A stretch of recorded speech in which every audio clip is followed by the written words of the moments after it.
and more than anything, writings that describe the shooter's hate. Pure, indiscriminate hate. The shooter expressed hate towards almost every group imaginable. The shooter expressed hate towards black people. The shooter expressed hate towards Mexican people. The shooter expressed hate towards Christian people. The shooter expressed hate towards Jewish people. In short, the shooter appeared to hate all of us. The shooter's heart was full of hate. There appears to be only one group that the shooter didn't hate, one group of people who the shooter admired.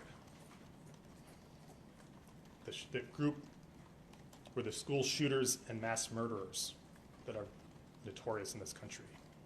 The shooter idolized some of the most notorious school shooters and mass murderers in our country's history. I won't name them, just like I won't name the shooter. They don't deserve to have their names remembered. As I said, the shooter left behind hundreds of pages of writings. There is a lot to digest, and we'll know more in the coming days and weeks as we've had an opportunity to go through them. But reading them, one thing is clear. And it's going to be hard to hear, but it's important to the question of why this happened. More than anything, the shooter wanted to kill children, defenseless children. The shooter was obsessed with the idea of killing children.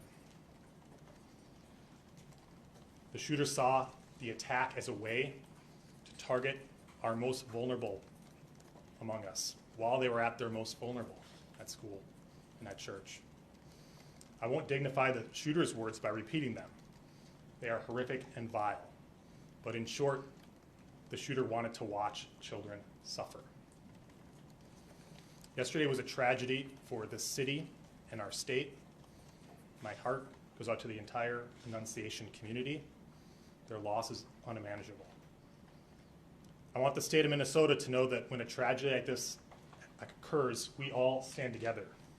Federal, state, and local law enforcement work together side by side.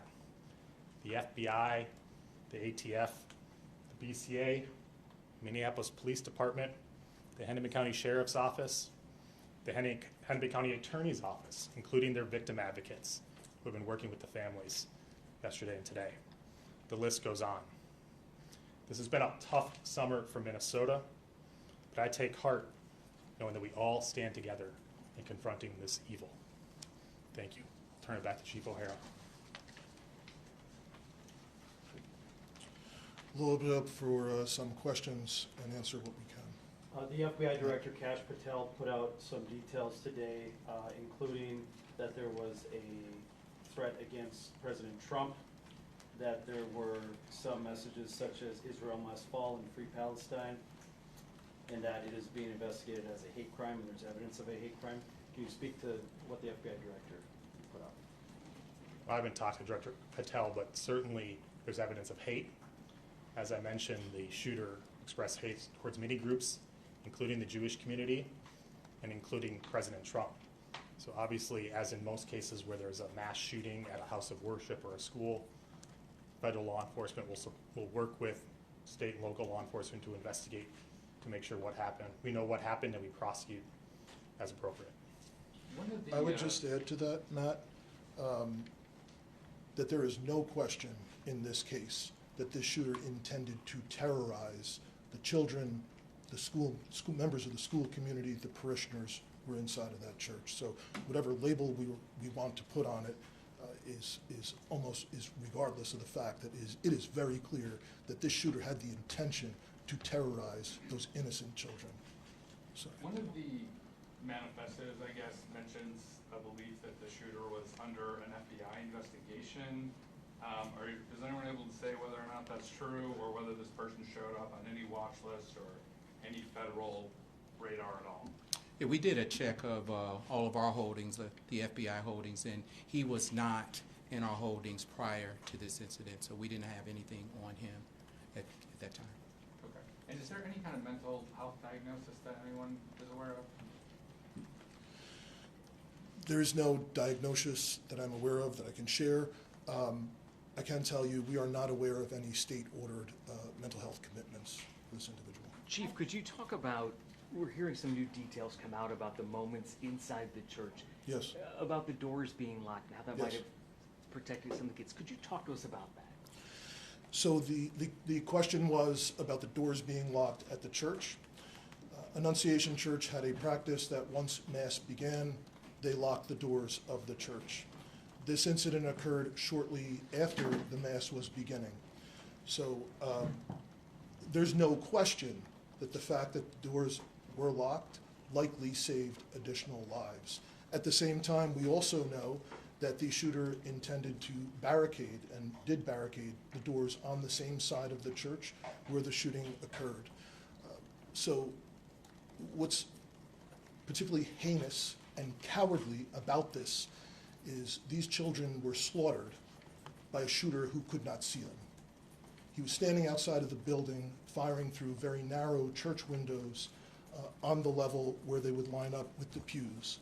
And even ultimately, when he got to the rear of the church, where there's an entryway that's basically all glass, and fired out the window where a person could walk in, ultimately did not walk in. When Yes. you say doors were locked, is that from the inside or from the outside? Like you're inside and you can get out, but you can't get in from the outside? The question is about the Clarify that. doors being locked. Yes, the doors were locked intentionally by the church from the inside, and that's a practice that they had in place once Mass had begun. I know Given was that at, his social media postings, troubling posts, admiration for previous school shooters, why was he able to obtain a weapon of that magnitude? So the question was, due to previous social media posts, why was the individual able to obtain a weapon? We have nothing in the evidence that we have acquired so far that would indicate that he is a person, that he did not lawfully purchase these weapons. He did not have a criminal history. The only thing that we are aware of is a traffic ticket. He did not have any state-ordered commitments for mental health. So of everything that we have seen so far, it did not rise to the level where he would have been a person prohibited from purchasing a firearm.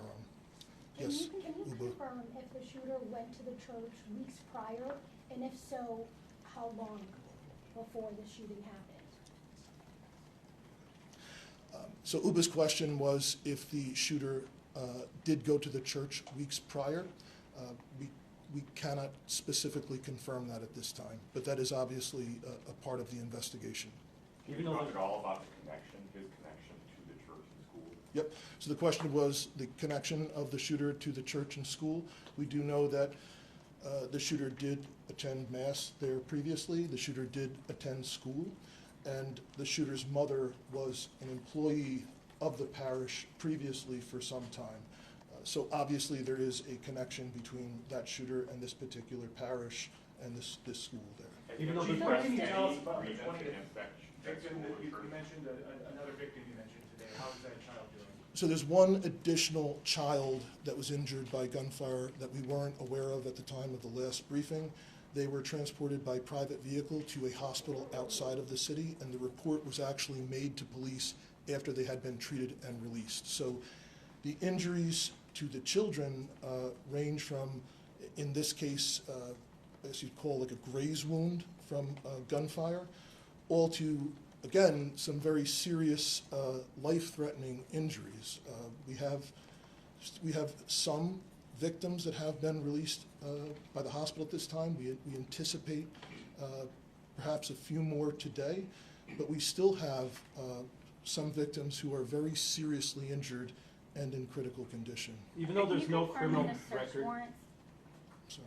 I was just gonna say, even though there's no criminal record, have been able to find any police contacts where there was odd behavior, maybe that didn't rise to the level of a crime, but in any jurisdiction that's come up?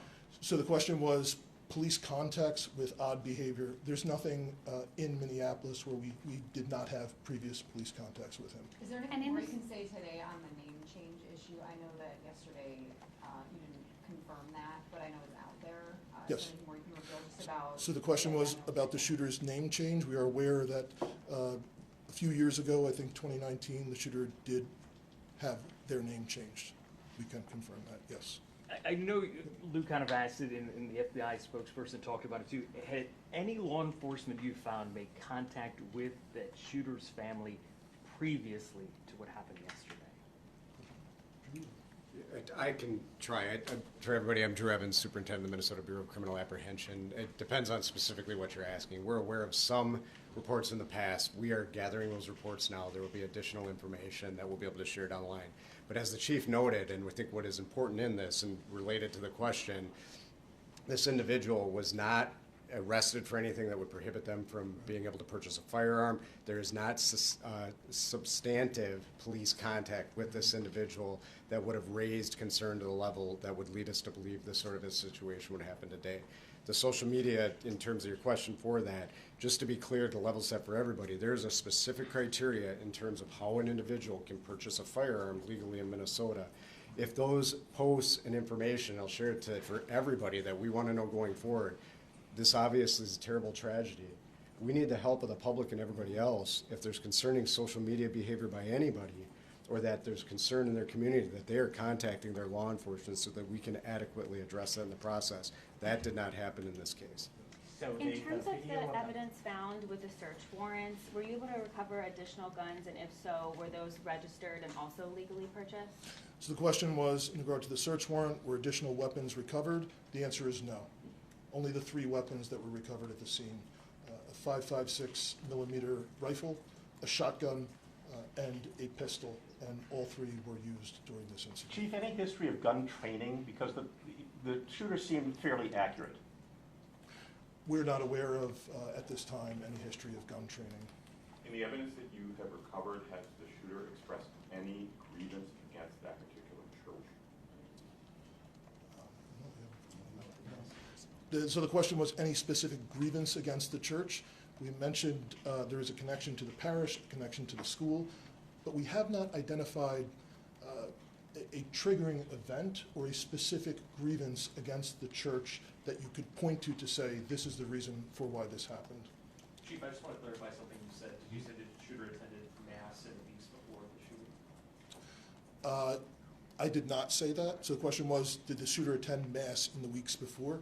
We know that previously the shooter had attended that parish and had attended that school when they were younger.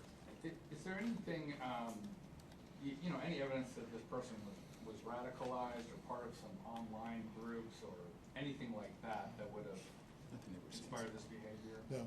So the question was if the individual was radicalized, I guess, for a specific cause or a part of some online groups. And the answer is no, we have not found evidence of that, other than, again, just this fascination in general with many, many different previous mass shootings, mainly in this country, but also some from around the world. Chief, any evidence to indicate why this particular church, just to kind of follow up on what I was asked, why this particular church was chosen as the target and not somewhere else?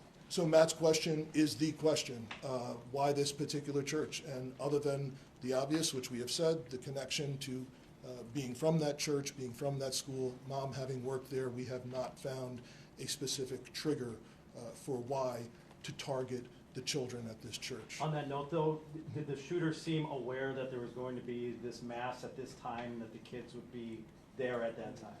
So other than the obvious that they showed up and shot. Yeah. So the question was, did the shooter be aware? Was the shooter aware of this mass at this church? The answer would be yes. This was a daily mass, but this was special in that the children were attending to celebrate the first week of school, the beginning of a new school year. Chief, are you able to give us an update? I know we heard this from HCMC this morning on the injuries. Who's hospitalized, how many, severity, and you did mention that you expect some of the kids to be released today. So the question was total number of victims who remain hospitalized. I do not have information that would have to come specifically from the individual hospitals. Again, I know that some victims have been released, and I believe HCMC mentioned at their press conference earlier that they anticipate a couple more may be released today. But I know both at HCMC as well as Children's Hospital that there remain patients who are in critical condition. Chief, you've had more than 24 hours to kind of absorb this and kind of process this. Your thoughts on this as we kind of move forward and where we are right now? So the question was, over the last 24 hours, for my thoughts on where we are and moving forward. I think we had dozens of police officers that responded, that entered there. I shared a story that one parishioner had shared with me of the relief they had seeing an officer running in towards the danger. And I know from dozens of officers who did respond that ran into the church and saw the unthinkable with all of these children so seriously injured, and other children that had blood on them, from not because they were injured, but because of blood that was shared from other kids. And just how confusing it was for the officers, because no one knew if there was specifically just one shooter, if there were perhaps improvised devices that were there to go off. So I think the officers and that were then joined by state troopers and county sheriff's deputies and all of federal law enforcement officers and others that responded very, very quickly, and I just think did an incredible job at trying to ensure that the threat was eliminated, there were no additional threats, but also trying to triage as quickly as possible and get the injured to the hospital. And I think EMS, all the first responders, did an amazing job. And I think going forward, we're going to learn countless stories about many children and the heroic acts that children there did, as well as staff members and other parishioners. So I know this is, incredibly horrific and just an unthinkable situation, but despite all of that, I think there's going to be countless lessons of bravery from young children all the way up to elders in our community. All right, we'll take one more, perhaps with somebody who's not yet had a chance. Chief, have you Is spoken? that you? I think I have, but have you not done one yet? Go ahead. Go ahead. Yeah, have you guys spoken with the shooter's parents, and have they said anything about past mental health history? And do you guys as law enforcement believe there might have been any red flags that might have been missed? So the question was, have we spoken to the shooter's parents and if there were any red flags that may have been missed? I know there were dozens of interviews that have been conducted with relatives, friends, associates of the shooter, as well as people, obviously individuals, witnesses that were present at the scene yesterday. I know we have not been successful in talking to the shooter's mother yet at this time, but there continue to be efforts made to get that done. But you have talked to the father? I cannot confirm that, I don't know. There's been, you have? You Okay. have. Did he live alone, or did he live with his father? Well, the question was, did he live alone or live with his father? There's 3 residences that are associated with this individual. I can't verify right now which residence he was staying at immediately prior to the shooting, but that's obviously something that will come out with the investigation as it continues. Are you Just out of curiosity, what was your question? Oh, can you say how long the shooter attended the school for, like what grades? I don't know. Yeah. So the question was, how long did the shooter attend? Okay. But I don't know the period of time exactly. Is there surveillance video available? Not that we want to see it, but that you can review to know like how long he was shooting and how he snuck up Yep. and stuff like that. So the question was, is there surveillance video? And the answer is yes, there's surveillance video at the church. That's how we know for sure he did not enter and did not fire at all from inside the church. And do you know how long the shooting took place? We will know that for sure. The question was, how long did the shooting take place? So the first call to 911 was... Or I just mean like the shots being fired for how many seconds or minutes? Yeah. Yes, we will be able to figure that out. We will be able to pinpoint that. Do you know if Thanks the so guns much were for your time obtained today. locally? We are quite hot. Thank you, Chief. Okay. We got a lot more yet to get done today, so I appreciate again your partnership in helping us get these messages out. Thank you. In the interest of not saying the shooter's name, do you have guidance on pronouns given the name change? I would leave that up to each agency that has to speak about it. We've chosen to use the term shooter. Are you anticipating any other updates today?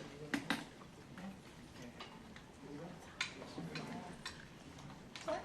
Same in the home. Oh, yes. I'd like to know. No, whenever you're ready, I'm And in then, no rush. Civic. Other than that, it's super hot. Matt, I'm gonna answer for you. Thank you. I don't, we don't have any plans. Obviously, if information becomes available, we can share this with what we're doing. Nothing planned. Chief Rhino Harris told us that they got